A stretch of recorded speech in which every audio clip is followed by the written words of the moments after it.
Welcome at Chessedelic with a second lecture on the Sveshnikov by international grandmaster Karel van Weide. So the Sveshnikov, e4, c5, oops, knight f3, knight c6, d4, takes on d4, knight takes d4, knight f6, knight c3, e5, knight b5, d6, bishop g5, a6, knight a3, b5, and same as last time, bishop takes on f6, pawn takes knight e5, and now instead of f5, which was the subject of our first lecture, we now take a look at bishop g7, with the idea to play knight e7 in order to exchange the strong knight on d5.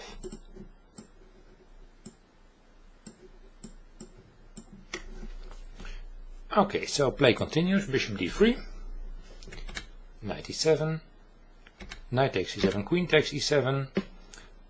Now maybe the most sharp way to play is c4, which can be a subject of a total different survey, but the survey I like to focus on move c3 in order to relocate knight to c2 and play a4, which is typical Sveshnikov plan. And we have some different move orders here, but that's not so important. Black plays f5, castle, black castles 2, and knight c2. You see that can be reached by different move orders. Black could have castled before playing f5, but this is a kind of main position in which black has two different plans. One plan is playing rook b8 in order to anticipate that when white plays a4, that there's a vis-a-vis of the rook taking on b2, so that's not possible. But in this particular survey I would like to explain some things on the alternative, and that's f4 instead of rook b8. So f4, of course it does not hinder white to play the thematic a4, which will ruin the black structure on the queen side. On the other hand, with f4, of course, black has closed the position on the king side, so there will be launched an attack against white king on g1. Okay, so a4, taking on a4 is required, and now let me show you some game, which was initially my repertoire against this line in Sveshnikov, and well, I had a very tough lesson, because initially I didn't spend too much attention to this line, and my repertoire was knight b4. I had this a couple of years ago against strong Russian international master Gladitsev, and well, the guy really taught me a lesson. I will just show you, I won't go into details that much. Queen g5 and f3. This was also a kind of position which was played once between Kasparov and Judith Polgar, and in that game, well, black won in kind of same way, so I could have prevented this terrible loss. So black mobilizes, bishop d8. We see there's a certain weakness now in white position. There is weaknesses along a7 g1 diagonal, and black bishop is well, it's aiming to get this to this diagonal. So okay, white has to take some measures against that. Sometimes knight on d5 prevents bishop coming to b6. On the other hand, black has some other mobilization plans, as we soon see. Let's game went queen takes a4, king h8, rook on f8 is coming into play. So I defended with rook f2, which is normal move, rook g8, and queen c6 in order to attack some pawns and pieces. Bishop h3 came. So now the crucial point on g2 is attacked and bishop f1 defense. And now Vladislav, he played very simple and strong. He played move queen h5. And well, he just further mobilizes his pieces. One plan is coming with his bishop to h4 and get some further destruction in the white camp, and also he's intending at some stage to double rooks, to get further pressure against point g2, which is weak point here in white camp. Excuse me. So so what did I do? I moved my king out of the way, king h1. And, well, the guy played simple and strong. He played bishop h4, my rook had to move, and, well, he just played simple chess. He moved his bishop back to e6, and he just intending to play bishop g3 in order to attack h2 point, and I further have to weakness my position. So, okay, at this stage I didn't like to answer bishop g3 with h3, so I moved my queen to b6 in order to get it here back as a defender. But okay, Vladislav, he plays simple. He knows he doesn't have to play bishop g3 now, he just doubles his rook, rook g6. Okay, what can I do? I try to move my pieces to the center, knight d5, the guy doubles up. And I have actually no move to further improve my position. The only thing I can do is wait for my execution, so I just push the pawn.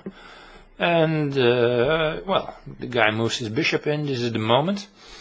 Let me show you now that my initial plan to get my queen back into the defense does not work. Because of the queen g1, the guy can sacrifice on h2.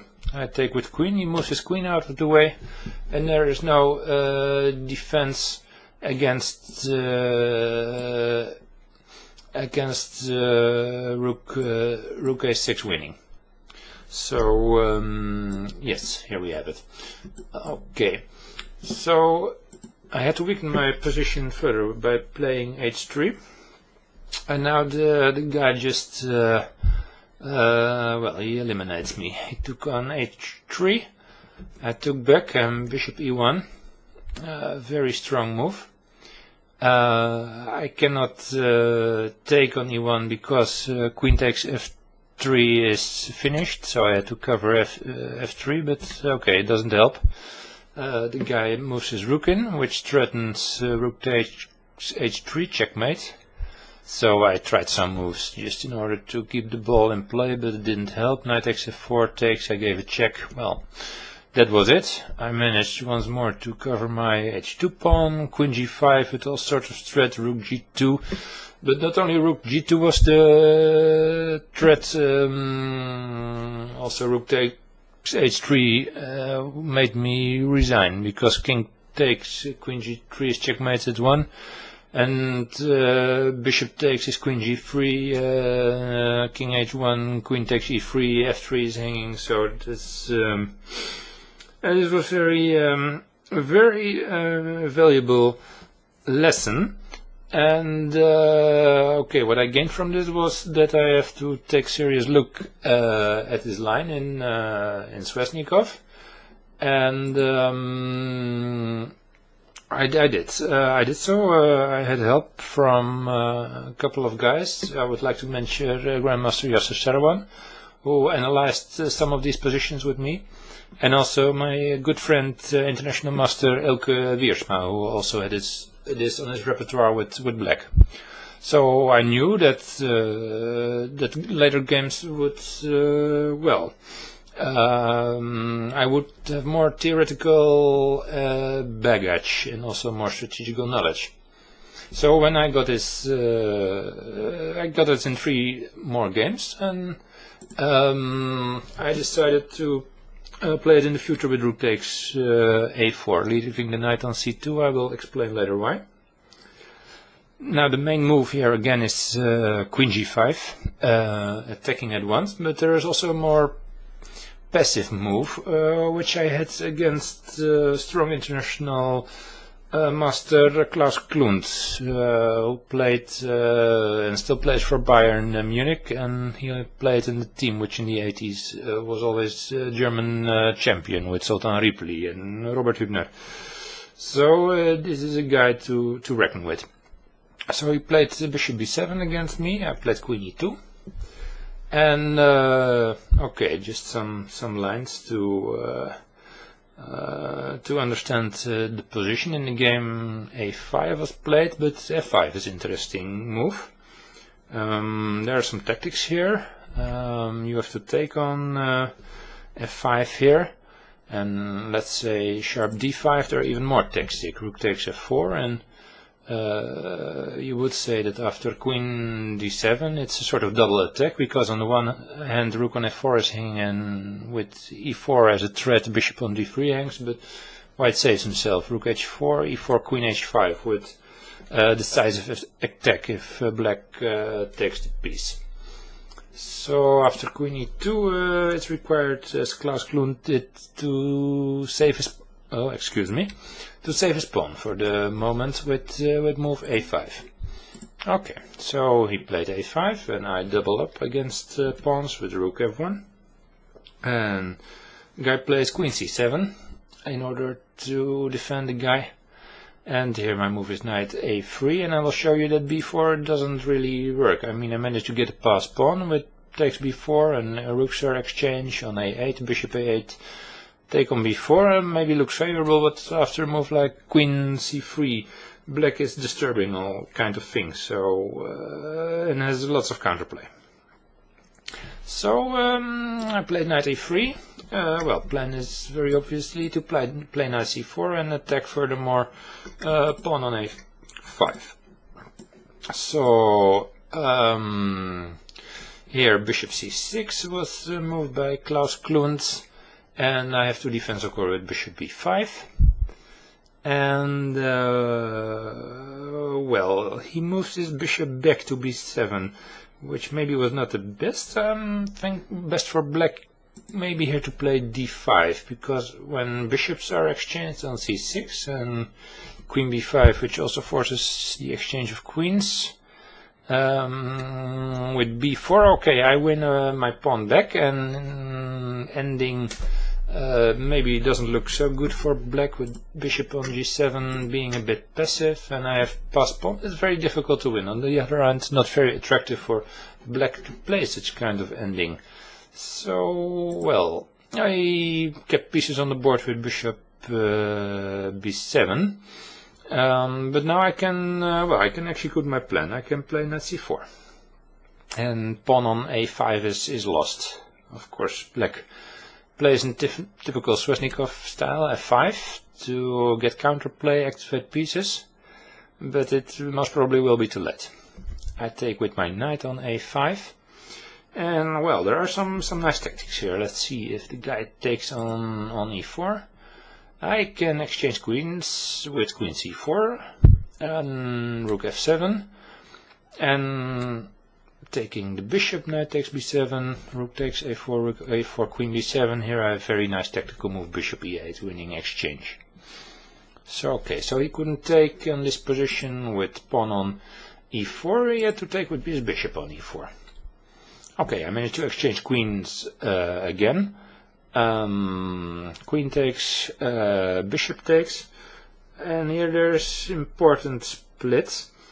In the game he moved his king away. On the other hand, we have to certainly take a look at d5, just mobilizing black pawns.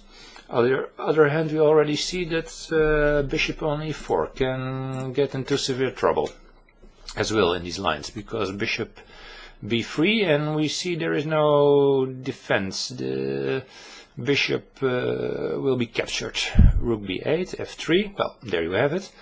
Bishop d3 is impossible because bishop takes d5, so guy has to sack an exchange in order to keep alive. Rook takes a5, rook takes b3, taking on e4, d takes e4, and well, of course it's a beautiful pawn block, very nice geometrical motive, but geometrical motives don't play a role in chess, and we see that after rook a8. Bishop f8 is already forced because king f7, the other rook checks, and there will be severe trouble. Bishop f8, rook e8, there's a sort of double attack because pawn on e5 is hanging and other rook threatens to come to a8, and bishop on f8 is lost then. Okay, so Klunt was wise to get out of the way with king h8. And okay, I start hunting the bishop f3 and bishop c2. I remember that in the game I took some time to decide whether my rook on a4 should go to a3 or a2. It's something you can spend half an hour on, and there were some differences, but that's of no importance here. Rook a3 I played. Yes, I still threatened to capture the bishop with rook c1, so he has to do something against that. So he has to sack material again. A d pawn in order to get square on d3 now for his bishop. I took it, and he attacks my bishop. I protect with c4, and well, I still threaten to capture his bishop. You see, rook c3, and the guy is still caught. So typical Sveshnikov move e4, always good to activate black colored bishop on g7, which has no opponent, so it's always good to free the guy. Knight c6, the game went, it was quite complicated. We had to calculate a lot of things. Bishop takes b2, it went, knight takes d8, guy took my rook, and well, knight e6 looks very good. Now it seems he cannot protect bishop and rook at the same time, but he has counterattack bishop b2, rook a2, rook b8. He seems to have covered it all, but variation goes on. Bishop b7, this is quite a nice tactical intermezzo. So he cannot take the bishop on b7 because rook a8 is checkmate. He had to save his bishop, so we got this ending. Rook takes c2, rook takes b7. Rook a2, and this ending appeared to be very good for white, because I have still some tactical threats. He has weakenings in his pawn structure, and I have a free pawn. So the guy checked me, and we see that king g8 as an alternative had some drawbacks, because I can check him, and there's no king f7 because of a fork. On the other hand, he should have put a piece on b8, and he doesn't want to exchange rooks because his pawns are weak, and he doesn't want to put his bishop on b8. So therefore, Klunt he checked me first. Rook b1, king f2, king g8. Okay, but this drawback that I won a pawn. So I took it on e4, rook e8, king f7, knight g5. So I won this pawn initially the games, although I had to overcome some trouble. So when we go back to this crucial position after rook takes a4, where Klaus Klunt decided to play a bit passive with bishop b7, there is the main alternative, playing queen g5 for the attack, and I think it's best to do so. Queen g5 I had for the first time against Grandmaster from Czech Republic, Jan Marcos. And well, as I told you, I prepared this variation after my loss against Gladyshev, so I knew what to do. And one of the first things I decided to do was play it with Queen a2 and leave my f pawn definitely on f2. I didn't want to have this pressure again on a7 g1 diagonal against my king. So therefore, yes, leave it here. There's no much pieces that protect black squares, so pawn on f2 is important to keep it there. Bishop f6 and rook a1. And this game against Marcos went king h8. I will show you next game where my opponent played bishop d8. Okay, and we save that for later. King a8 was a very normal move by Marcos, and we have to be aware of a very cheap trick now. If white takes on a6 with double question mark, there's this intermezzo f3. And if you play queen takes f3 and pieces are exchanged on a6 in arbitrary order, we see that at the end of the line queen c1 is a very nasty surprise for white. So therefore after king h8 the pawn on a6 is poisoned and we have to take measures. And well, that of course why I checked the variation and had some ideas. And my idea in this line and the setup was to play knight e1, which looks, well, absolutely ridiculous, of course. By the way, it wasn't exactly my own idea. I saw a certain similar idea in game of Alexeyev, a strong Russian grandmaster. And he says, okay, my knight, it's, well, I have some important heavy pieces, and the heavy artillery will kick black on a6 and wherever, and my knight is just there to protect the weak g2 square, and that's his only function. So that's his duty, and we should do that, and then there will be no trouble. Okay, so knight e1, and well, now of course we see that the pawn on a6 is hanging, rook g8, bishop a6. It was time to collect. Marcos played very energetic. He played bishop g4, queen d3, and he kept on playing in typical Sveshnikov style. He played d5. And we see that if black decides to play in slow motion, let's say rook g6, that's of not dangerous for white. Arbitrary line, bishop c4, rook f8, rook a8. White wants to exchange pieces, of course. We are a pawn up, and it's not. It's an important pawn, and it can be on the other side very quickly. So exchange as much as possible. Bishop d8, avoiding exchanges. Rook a8, attacking a7, and it appears that in such a position black has to cover f7, king g7, which blocks, let's say, his whole attack on the g file. Queen d5, bishop e6, queen b5, and I would say white is almost winning, because there is no attack against king on g1, and pieces will be exchanged. White is very active. Okay, so it was wise of Marcos to play actively. As a matter of fact, it's always wise to play actively. He played d5, and here I made a mistake, and later Yasser Serevan showed me what to do. Because in the game I took it with the pawn, and maybe as you understood, after e4 it was a complete mess. I think I decided in the end to take with the rook and second exchange with bishop f5, because queen takes a4.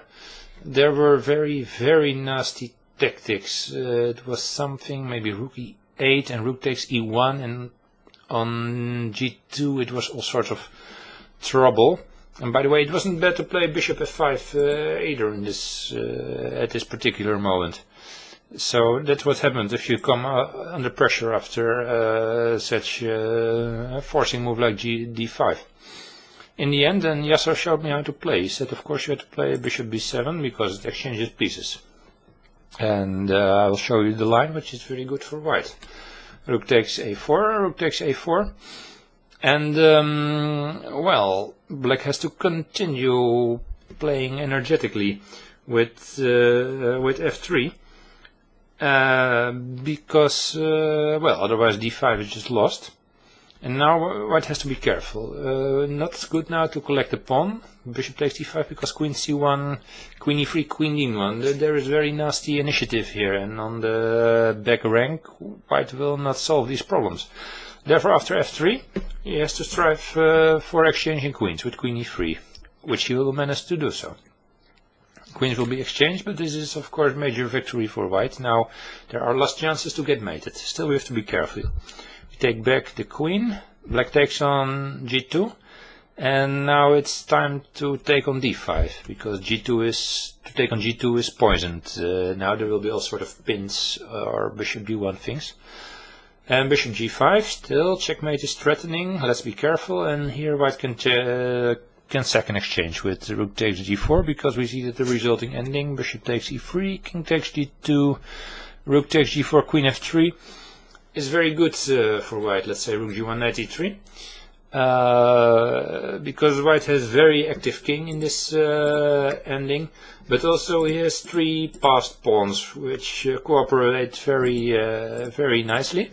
And the d5 pawn, of course, it's very far. It's very close to, let's say, to heaven on d8. So that would appear to have been almost winning for white. It was the way how to play, because as I did against Markov, maybe you'll check this game in Databank, I managed to win, but well, not without a fight, definitely not. Okay. So back to this position, maybe from this moment, queen g5, queen e2, bishop e6, rook f1. And as I told you, Marcos played king h8, but 2 weeks ago I played international master Valery Broznik in Seefeld in Tyrol, and he came up with a new idea. I will show you.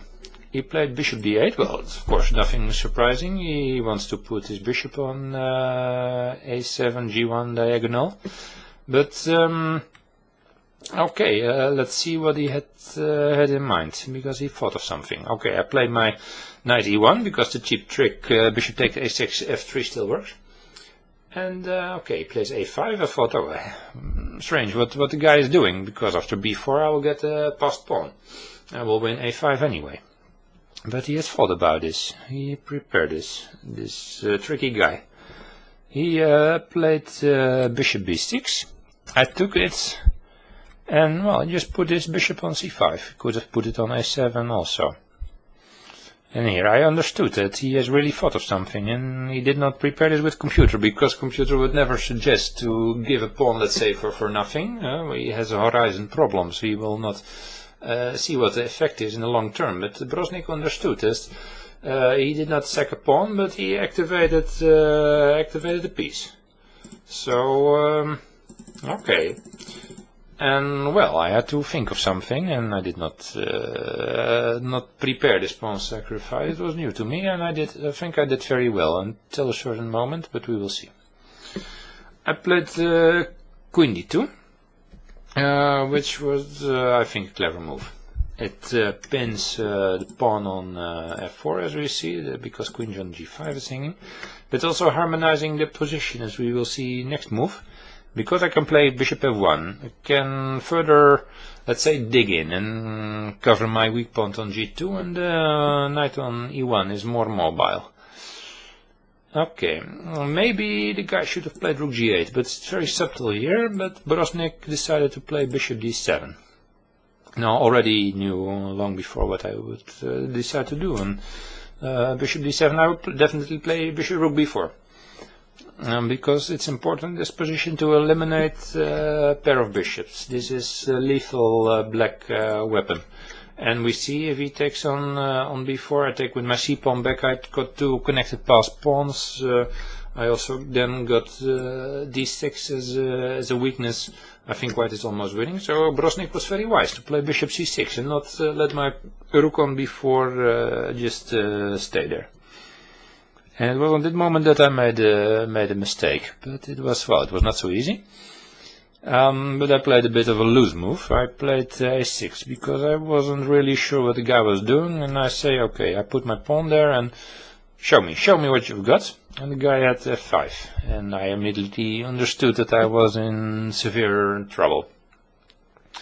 Because let's say taking on f5 was like forced, and well, he just puts his strong center here on e4 and f4, and well, this has very unpleasant threats for white. In the game, I played king h1, and I had a very long and nasty defense. In the end, I managed to draw. Let's say if I would have played knight c2 instead, e3 and an exchange on e3, queen e2, rook f5, and the guy would have come in. It's devastating what's all happening here. So after analysis, I think I should have played more consequent, and yes, should have forced him to take on b4, and therefore I should have played knight e3. Of course, he can refuse to exchange on b4. Let's say bishop a7, but then I play rook c4 or something, and just attack, eliminate this pair of bishops. That's essential. I have to take out the guys. Let's say if it takes, and even if he wins e4, I can move my knight back, and in the ending, these guys will be lethal. I think they will just walk to the other side, and he also has to reckon still with my taking on d6, and you know, this bishop on f1 is very strong because it works in both ways. It works defending and active. So yeah, I think that although I in this position am a full exchange down, I realized that, but it's not about material, it's about activity, and I think white has better chances here. So I hope well, you learned something from this. It was very interesting line of the Sveshnikov, and maybe you can have some success from my lectures on Sveshnikov, and I hope to see you in the future again. Bye.